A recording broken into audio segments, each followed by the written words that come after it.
Welcome, everybody, to the Old Gold Show. With you, as always, I'm co-manager over at Hammer and Rails, Andrew Ledman.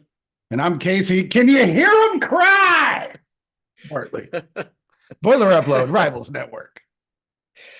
Casey had himself a pretty enjoyable night last night. He was in person for Purdue's victory over Illinois in Champaign. 77-71 is the final score in that one.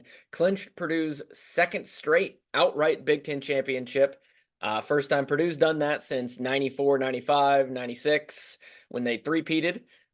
So, pretty impressive feat there. But Casey, I mean, before we get into the actual game itself, it was a little chippy in that arena from a crowd perspective. A lot of chanting from the students. Yeah. Orange Crush was getting pretty loud. What was it like? Were you in the upper levels or the lower levels? Oh, no, Ledman. We were on the floor. Oh, all right. Right directly in front of the Orange Crush. Oh, that's gotta be brutal. Which do you want? Do you want my heartfelt rant or do you want my mocking rant first? I would do the heartfelt one first, I feel Okay. like, and then the ranting one after. Here's my question. And maybe we were just lucky and we grew up with Mackey Arena. So we saw an alternative. Why does it, when a large group of individuals get together and there's a sporting event, people just think there is an excuse to be the most heinous, disgusting people on the planet? Yeah. Yeah. I mean, I was talking to another media member, and on his way in, he went down the wrong staircase because you have to go to the second one to get to the media entrance. Went down the first one he walked down. They're not big staircases. Found two Illinois kids just pissing in the stairwell because that's what you do. okay. That is a proper metaphor for this Orange Crush section. Illinois people as a whole, it seems. Every one of my interactions for the last, 4 to 5 days have been as annoying as it's been all season. Before you go too deep, let me just say, as a member of, I was a member of the paint crew. I was in the executive board of the paint crew when I was there. You can't be peeing in your own arena. Yeah. You got to respect your own arena. Go That's to the bathroom. The issue. Yeah. Yeah. Could you imagine pissing on Mackey Arena? No, I'd be like, get out. Yeah. What do you? You would be ostracized. You would be sent away. There are tons of bathrooms everywhere. Easily walking distance. Champaign is a bathroom. Oh, okay. Oh man, that would have been when you walk down the stairs and you see that, you're just cartoon backup noises. Yeah, what is this? New York City? I'm about to walk on the subway. What are we doing?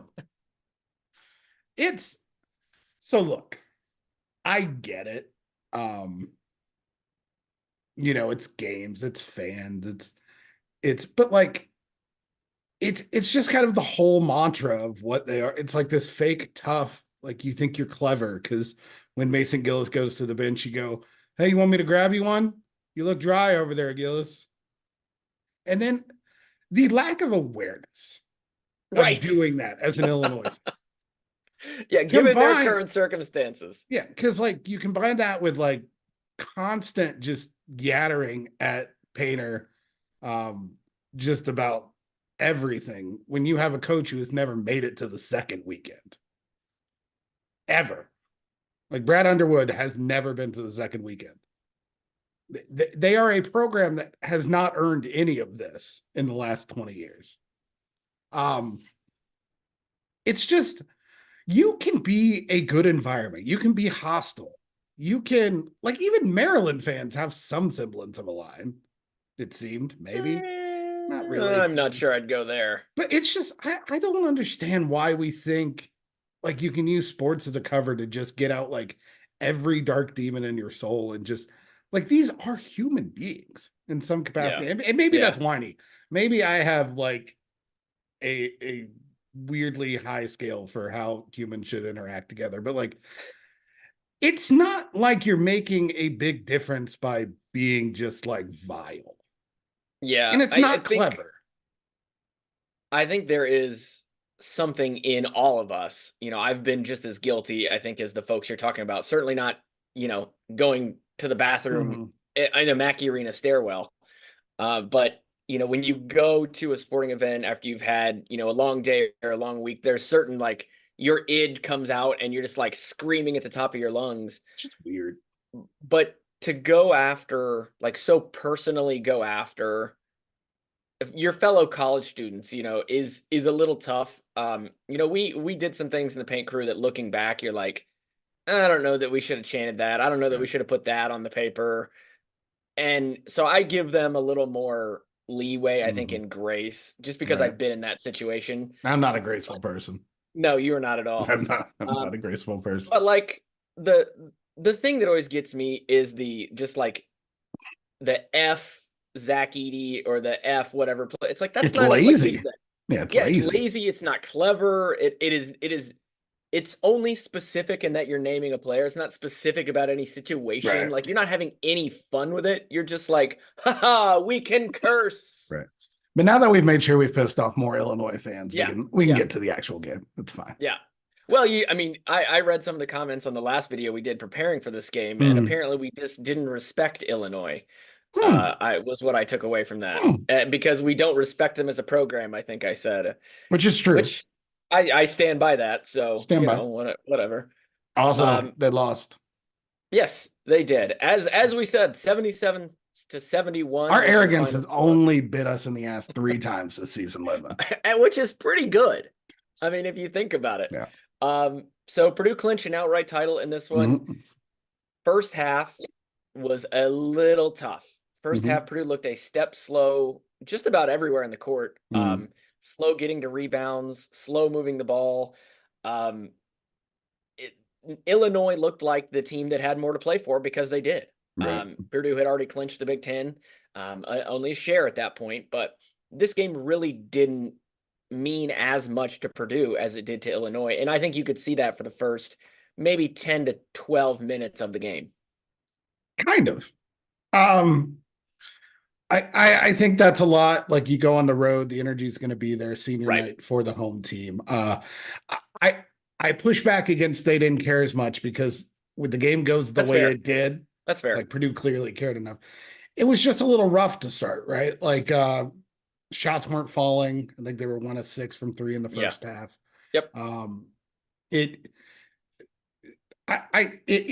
is a little difficult to be an offense, to be like offensive talented guys, and for Edey to have so much room inside and to be such a mismatch because your first option isn't yourself. It's not a space you see. Like you've got to get him the ball. And I think that can at times just make it a little more difficult to get to what you want to get into a flow. It can make things choppy, but also Purdue didn't rebound in that first half. Right. It started off the game where an offensive rebound was the first basket. I think it was like 8 of the first 13 for Illinois with second chance points. And I think we've seen that a little bit from Purdue. That's another one where I think a lot of times they're like, well, Zach Edey's down there. I don't. Yeah. And it's not always even lazy as much as like, I'm going to get back. Right. I have another job to do. Yeah. Because I know he's there. Yeah. You're right. I don't think it's a laziness or an inability to say, I need to go after this rebound. It's like, that is not my job right now. I have to go do this. Like he's real good at it. Yeah, it's really showing trust in your teammates. But at the same time, like you just have to go get the ball. You have to end a possession. Yeah. It doesn't matter how many missed shots you can get if you don't get it back. And then, just a couple balls didn't go down. I thought Illinois played well through most of this game for the most part, what they're capable of doing. But like they don't have an answer for Zach Edey, and no one really does. But like we talked about this, don't. Yeah, we talk, and a lot of it is their unwillingness. They're not good in rotation. They are a team of a bunch of guys that are really good individually, and they kind of rely on that both offense and defensively. Defensively, they're just not good, and they've not been good in a way that is like alarming. And I think we talked about maybe even off air more. It's just like it's wild how much faith and how much just like positivity was around a team that in the last 2 months have defended like a top, like barely top 200 defense. Yeah. And like, that's not really a switch you can just turn on all of a sudden in one game out of every 3 or 4 weeks. Cause like Purdue has a better offense than Illinois. it's not something that you can just casually do. Zach Edey is a problem that you have to be prepared for and willing to do stuff that makes you uncomfortable, because making the basketball uncomfortable is the only way to get to this Purdue team. Yeah. And Illinois at times had a little success doing that. But I think if this says anything, I mean, obviously winning on the road and coming up with some of those shots, like that's a good sign. They were 8 of 10 Right. from 3 in the second half. Yeah. It Now, was incredible. is that going to continue throughout? Sure, no. But like being able to answer that and answer that on the road, like tells you about your makeup, your team's mentality emotionally. And I think for Illinois, it said a lot about the limitations. Like there's a certain guard on their team that can't dribble, and Braden Smith was able to shut him down on offense. Yeah. Because Illinois relies on transition, and Purdue Mhm. controlled the place from the jump. Even in the first half, the part I was optimistic about going into the second half, that wasn't an Illinois first half. It was played in the half court, and Illinois played better in the half court than Purdue. Yeah, that's But it true. wasn't a That's run true. and gun game. Yeah. And I think the fact that Purdue this year can control those games like that is a very encouraging sign when we think of March, when things just get crazy and sometimes Right. loses the script of a game. One thing I will say, I mean, it wasn't, I don't think, Illinois, as you said, they played well in the first half. They played well the entire game. They had a really good game plan, I think. But they did score 40 points in the first half. So, you know, they've been up in the 90s as of late. So it's not as if Purdue really slowed them down too terribly much. So I do want to give them credit for those 40 points in the first half. But the way Purdue kind of put a clamp on them in the second half was just incredibly impressive. I don't know if there's anything else you want to talk about in the first half. Purdue's resilience, I think, was important because at one point they were down 10, and you could feel like as a fan, you're watching and you're like, this could get out of hand real quick. This could slip away. You know, you have an empty possession here. Illinois goes down and scores. You know, it could snowball on you. But Purdue, as you said, they took that punch and they were able to grind it out and keep the game closer. This is going to be absurd compared to what this guy did not that long ago. That was the best Camden Heidi game we've gotten. Oh, yeah. His defense. His energy in the first half, especially, like kept them in that game. His defense was phenomenal. And this is a game where he scored no points. No points. He got 2 rebounds and a steal. But his defense was incredible. He was moving all over the floor. He was exactly where he needed to be on almost every occasion. He was out of position a couple times and got a couple bad fouls, but you know, who amongst us has not gotten a couple bad fouls? So he was incredible, and people, I think rightfully so, are giving him a ton of credit online for this Purdue victory, because he really did play just great defense. Also real fiery. Yeah, he was going at Caleb First when Caleb First was not there to help on a double that he should have been, which is also a conversation. This is a 7.5 man team now. Okay, 7.5. Gillis Heidi off the bench, half of Morton. First is I don't know if you can survive first. I don't know what's happened. I don't either.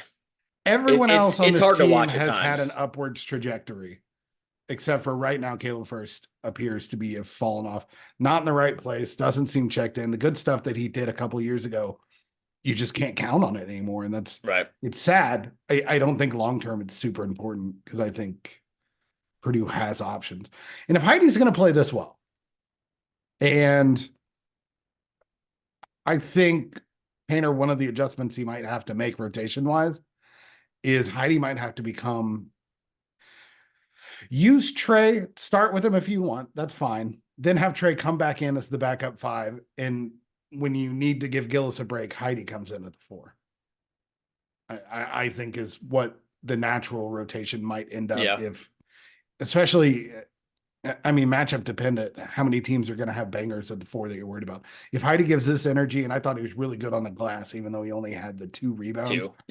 But like he went for all of them. He skies.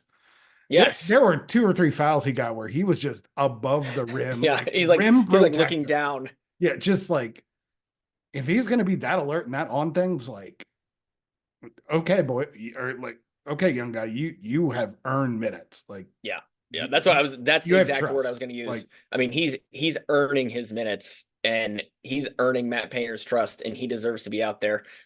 Maybe even more than he is right now. Got 13 minutes in this one, but we may see more of him, going forward through the end of this regular season Ledman, and Big Ten tournament and March Madness.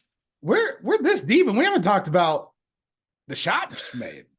Well, Smith, we were talking all about the first half. I So know. yeah, Oh, second half, whole ooh, different story. Purdue ooh, scores 43 points in the second half, holds Illinois to 31 for that 6-point victory. And I mean, Purdue came out on fire.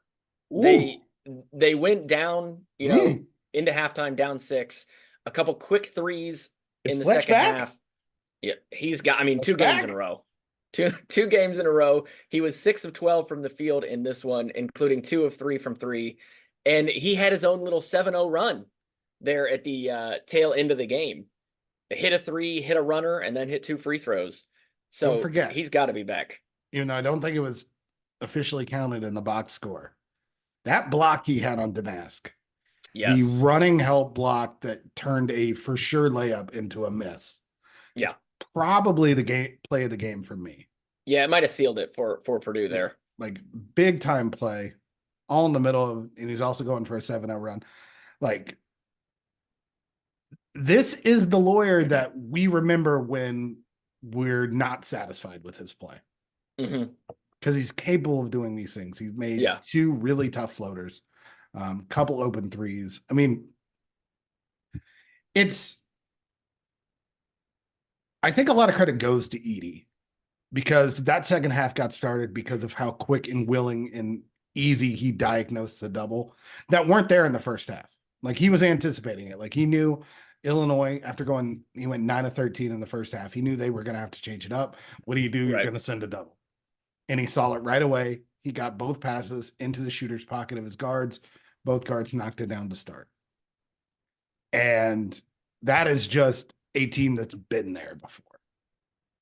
And if you want to talk about stuff that is going to carry over into the NCAA tournament, like seeing a team that has been there in tough moments responding, it's not always spectacular stuff. It's just little stuff like that right away. And that is just, it is another sign forward of how this team is so much better than last year's. Yeah, I think you're absolutely right. Yeah, and I think before we get too deep into it, maybe we'll take our break, come back, and talk about those last 6 minutes were just absolutely beautiful all around. So we'll focus maybe on that right when we come back. As you guys know by now, we've partnered with BetMGM this season. We'll be using BetMGM lines to make all of our picks, and we'll have special offers for the listeners and the viewers of the Field of 68 as we all get ready for the best month of the year, March Madness. If you haven't signed up for BetMGM yet, you can use the bonus code FIELD150 and you will get $150 in free bets on your first wager with BetMGM, regardless of whether or not you win that first bet. Here's the best part. All you need to do is deposit and bet $5 of your hard-earned money. This is how you make it work. Download the BetMGM app and sign up using the bonus code FIELD150. That's FIELD150. Deposit at least $5 and place your first wager on any game. You will receive up to $150 in bonus bets regardless of the outcome of your bet. Just make sure you use that bonus code FIELD150 when you sign up. And remember, BetMGM is now available in one wallet in select states. As a New Jersey resident, this is super convenient when I have to go cover games in Philly or New York, which happens quite a bit. When you cross state borders, you just log into your existing account and fire away. You don't have to create a new account in each state. It's easy, it's simple, and it's clean. And most importantly, we have some fun stuff coming up for the conference tournaments and for the NCAA tournament. Bet insurance tokens, college hoops odds boost, and my personal favorite, a nice little parlay boost here and there. So download the BetMGM app and sign up today.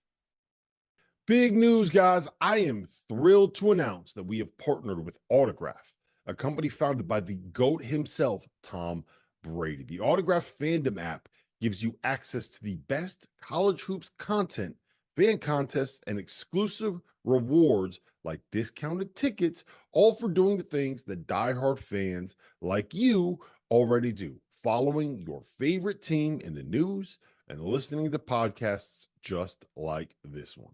When Tom, and yes, I am calling him Tom, we're on a first name basis these days, co-founded Autograph, he had one mission in mind: change the fan experience for the better. It works like this: you get all of your college hoops content you want in one place. You get articles from your favorite writers, pods from your favorite hosts, contests from your favorite creators, all on the feeds and the sites that you already enjoy.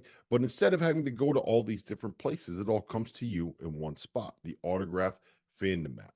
But here's the best part: the more content that you consume, the higher you rank in the app. As you consider to level up in status on the app, you can unlock unique rewards curated exclusively for you. So download the free Autograph app in the App Store and use the referral code F68, that's F68, or tap in at the link in the description below or in the podcast app of your choosing to start earning points for doing something as normal as listening to this very podcast. And we are back. So Purdue fights their way back into this game thanks to basically everyone on the court. I mean, everyone contributed at one point or another. Zach Edey obviously continues to dominate down low. Surprisingly, not a double-double, only 8 rebounds in this one. Breaks quite the streak for him. But the last, 6 to 7 minutes when Purdue got the lead, they were able to tie it up a couple times before they were able to take the lead. And then suddenly you look down and they're up 64 to 58. And there's about 6.5 minutes left. I believe Zach Edey's even on the bench at that point because he had 3 fouls. Talk about how Purdue was able to maintain composure and chip away at that lead and then find themselves in front with that amount of time left. Yeah, it was a pretty good job of attacking in transition, I thought. Mason Gillis found a couple threes where he got out. Obviously, the biggest change between everything is just when things go bad and it's a tough possession and someone needs to go get a bucket. Braden Smith is there. Obviously, the dagger at the end of the game is the one that's going to be popular. And from my vantage point, it's right in front of where we're sitting. Man, that must have been awesome. Yeah, and I'm looking at the video afterwards. I'm like, oh, he was deep. Yeah. He was a few steps past the 3-point line than what I thought.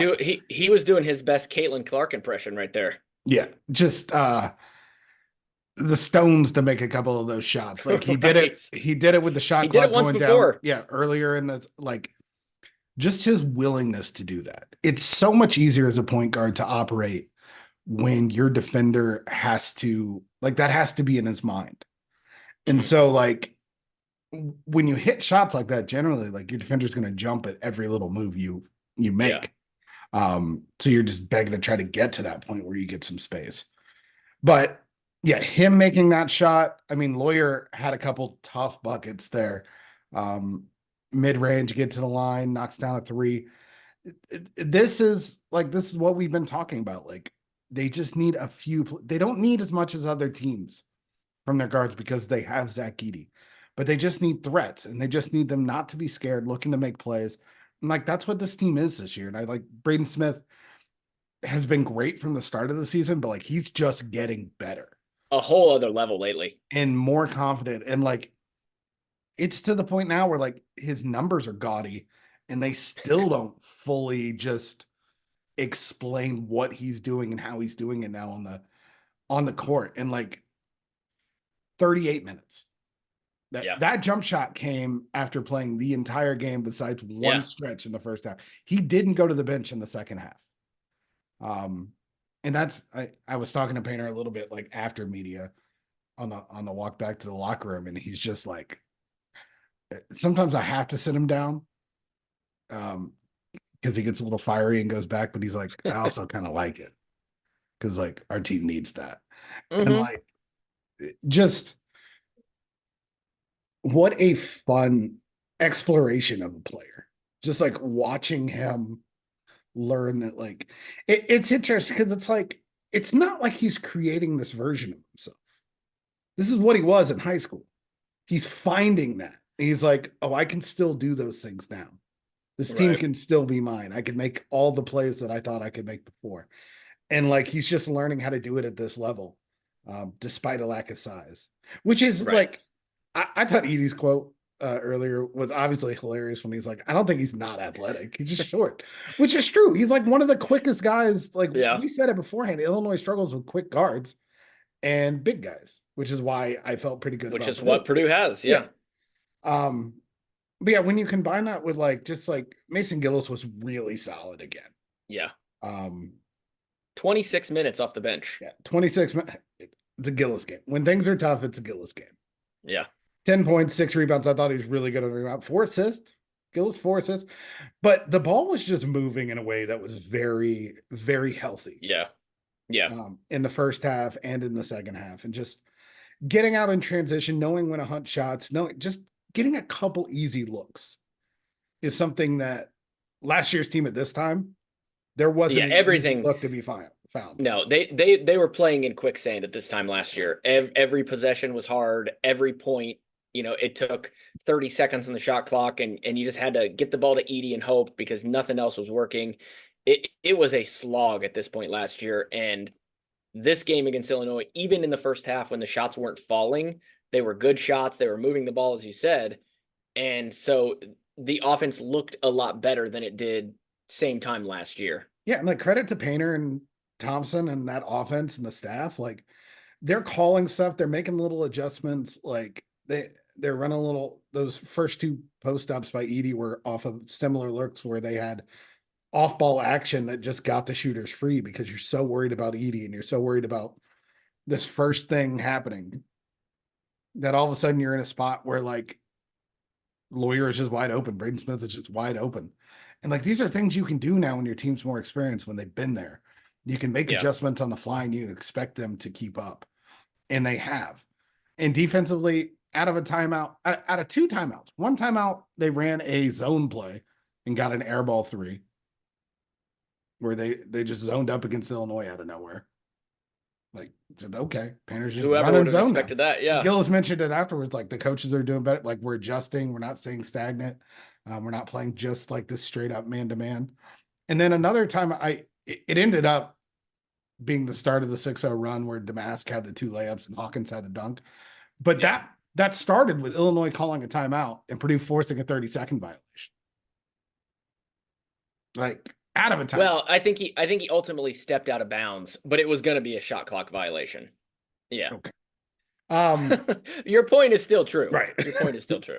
But yeah, and I think a lot of the onus is coming like Braden Smith's been way better on defense the last few games. So the weak spots are being less prevalent. And like now the highs are getting higher too. Like this team has said all the right things from the start. And a lot of teams say all the right things. A lot of Purdue teams in the past have said the right things. Last year, they were like, we're confident, we're good shooters. You said the right things, but they didn't do the right things. And some of that's out of their control, but like this team is saying the right things and now they're executing and doing them. And all of a sudden we're in March. We're in March, baby. Yep. Purdue just put up maybe one of its best 40 minutes on the road. Yeah. And in addition to, obviously the shots that Braden Smith hit and even Lance Jones had one as well, were absolutely huge. You don't win a game without them. But there was one moment, and I wrote it down as I was watching the game, 1:35 left. Purdue takes a shot. I can't remember who took the shot, but it was a miss. And Lawyer taps for the rebound. Lawyer is in there among the bigger guys, tapping for the rebound, gets the ball ultimately to Smith, and Smith hits that 3. I mean, that play doesn't happen without that hustle play from Lawyer. Yep. And then later on, just at the 55-second mark, Edie gets the ball down low, and instead of going for a shot that he could have taken and probably would have made, he finds Jones in the corner, gets a 3. Oh, this is off the Braden Smith pass. Yes. The Braden Smith. Oh, why are you trying that? Edie somehow got his hand on it. Yeah. Bounced it off the backboard and still found Jones. Yeah. I mean, because it's never going to be pretty, right? Like it's never going to be clean. Like teams are going to bring chaos to Purdue. And this team has been able to actually execute through it this season. Yeah. And then the last one I have written down at the end of the game there, Lance Jones took a very bad shot with around 33 seconds left or so. And after the scrum, Lawyer again winds up with the rebound, gives it back to Smith. Smith, of course, hits the huge shot. I mean, it's Lawyer is doing, in addition to having a great game, having his own 7-0 run there, he's responsible for 2 rebounds there that lead to Purdue buckets, huge Purdue shots that Purdue wouldn't be in that situation without Fletcher Lawyer. Nope, absolutely. And they did it while turning the ball over 8 times. Yeah. Took care of the ball, which we talked about. Illinois doesn't force turnovers because that involves like playing defense. Yeah, and Purdue forced 12. 12. But yeah, like it's amazing the little things that can make a big difference. And like confidence and just being on your horse is such a simple thing that like it's hard to like make that a key point, but like that's what makes a difference in a lot of these games. Yeah. Like if you're not tentative, if you're going after, if you're aggressive, like the ball will find you and good things will happen. When we were recording last time, looking at this game, both of us said it wouldn't really change our opinion if Purdue lost because we know what they're capable of. This was going to be a tough environment, a tough game. Illinois is a good team, but that it would maybe mean something to us if Purdue was able to go in here and win. It would show they got a little, you win them. There it was. There it was. That is, of course, a reference to Casey's own story over on Boiler Upload that I would recommend taking a look at. I mean, this was a game Purdue didn't need. I mean, they have another opportunity coming up against Wisconsin that they could have won the Big Ten outright in that game, but they wanted it now. They went in, they took Illinois' best punch, and they counterpunched, and they then took control of the game. And what do you think? Do you feel more optimistic about this team's chances in March, or do you feel the same after this Illinois game? I mean, I'm not a total robot. Got some endorphins going on. Feeling good. No, I every moment where Smith steps up, Jones steps up, Lawyer steps up, like these are reminders to them what they're capable of. And I think like you only get harder from games like this. So like, yeah, I feel better. I would not have felt great if Purdue went into that game and like lost by 10. Wouldn't have felt. Yeah. Yeah. I mean, it wouldn't have been great, obviously, but I think I stand by what I said in the last one. It wouldn't have changed my opinion just because of the differing kind of, I guess, not attitudes, but things to play for in that game. But Purdue, I think, showed me wrong, proved me wrong, and said, we have a lot to play for. We want to prove this is our league. We are going to win the Big Ten. No one else is going to get it. As the Purdue men's basketball Twitter account said, no sharing. They didn't want to share. They wanted the whole thing for themselves, and now they've got it. And Casey, I have to give kudos to you because before I believe even Big Ten season started, I asked, who was going to challenge Purdue for the Big Ten lead, and you ultimately came up with, well, there's going to be no one. No one is going to challenge Purdue for the Big Ten title this year. And then I said, okay, then how many games they're going to win by? You initially joked and said, 5 games, 18. but then you said, actually, I'll put it at 3 or 4. And I happen to have the Big Ten standings right in front of me. Purdue, 16-3. Illinois, second place, 13-6. Little quick math. That means Purdue, as of right now, 3 games ahead. Each team has 1 game left. Purdue at home against Wisconsin. Illinois on the road against Iowa, who's been looking pretty good recently. So Purdue will win the Big Ten by, at worst, 2 games. At most, 4 games. So, I mean... right in the range, baby. Yeah, right in the range. Kudos to you. Yeah, it'll be interesting to see how Purdue responds to Minnesota because... Wisconsin. Yep, North team. I can't remember a game that means less in the grand scheme of things. Purdue's never gotten to 17 wins in the Big Ten. True. It's a home game, so it would look bad to lose. I think you Yes. could argue they're going to get up for that. It should be a pretty joyous celebration. Senior day too. Don't forget senior day. So yeah, I think that I'm going to preemptively start to worry about the first game in the Big Ten tournament. There's no good outcome. Yeah. So there certainly is no good outcome, but IU in the first game is the only good outcome.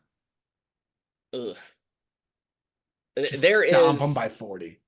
That would be great. Just stomp There them. is this belief I think that has taken hold in certain parts of Purdue fandom online, and I want to get your In their take loins? on it. Nope, not going there. Okay.